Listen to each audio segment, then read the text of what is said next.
যদি কেউ আপনার প্রতি হিংসা করে এরকম আপনার মনে হয়, তাহলে আপনি কয়েকটা কাজ করবেন, ইনশাআল্লাহ হিংসুক আপনার কোনো ক্ষতি করতে পারবে না। নাম্বার 1, সূরা ফালাক সূরা নাস বেশি বেশি পড়বেন। সূরা ফালাক এবং নাস এটা নাজিলি হয়েছে কিসের কারণে? এই হিংসুকের হিংসা থেকে বাঁচার জন্য। সূরা ফালাকের একটা আয়াতই আছে, আল্লাহ বলেছেন অমিন শাররি হাসিদিন ইযা হাসাদ।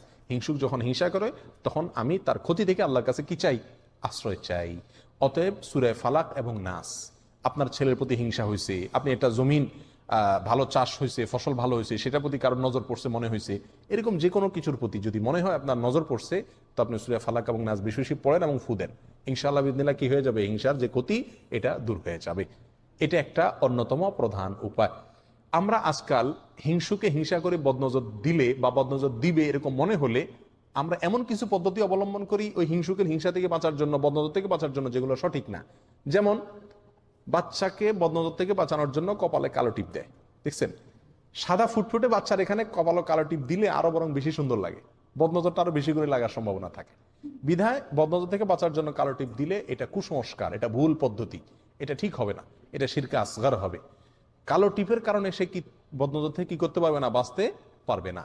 তবে হ্যাঁ, সৌন্দর্যের জন্য যদি ভিন্ন কথা। অনেকে দেখবেন খেতে খামারে ভালো ফসল টসল হলে সেখানে দেখবেন মাটির হাঁড়ির পিছনে কালি লাগায় ঝুলাই দেয়, যাতে বদনজর না লাগে।